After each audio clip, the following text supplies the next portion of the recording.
Mga kapatid, ngayon pong Love Month. Ano ba ang iyong love language o yung paraan ng pagpapakita ng pagmamahal sa isang tao? May 5 klase po yan. Una ay ang words of affirmation. Ito po yung pagiging vocal sa iyong nararamdaman, gaya ng hayagang pagsasabi ng I love you.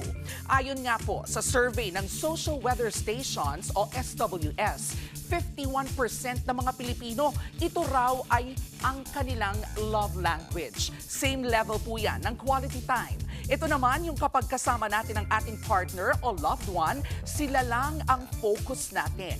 51% din ng Pinoy ang pumili sa love language na ito. 29% naman ng Pinoy, physical touch ang love language. Ito naman, yung gusto nating lagi nating ka-holding hands o kayakap ang ating minamahal. Sunod naman, ang receiving of gifts. Ito yung ramdam natin ang pagmamahal sa atin kapag binibigyan tayo ng regalong pinag-iisipan. 33% ng Pinoy, ganyan po ang love language. At ang top choice ng 67% ng mga Pilipino, ang acts of service. Ito naman yung pagsisilbi o pagtulong natin sa ating mga mahal sa buhay.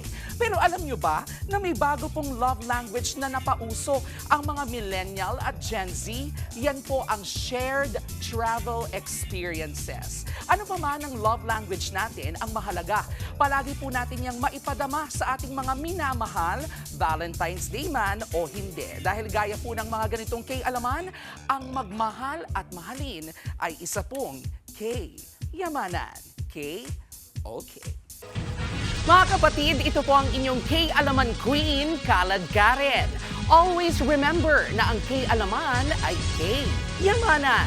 Kaya para sa latest showbiz news at dagdag impormasyon, mag-follow at mag-subscribe sa social media pages ng News 5. Okay?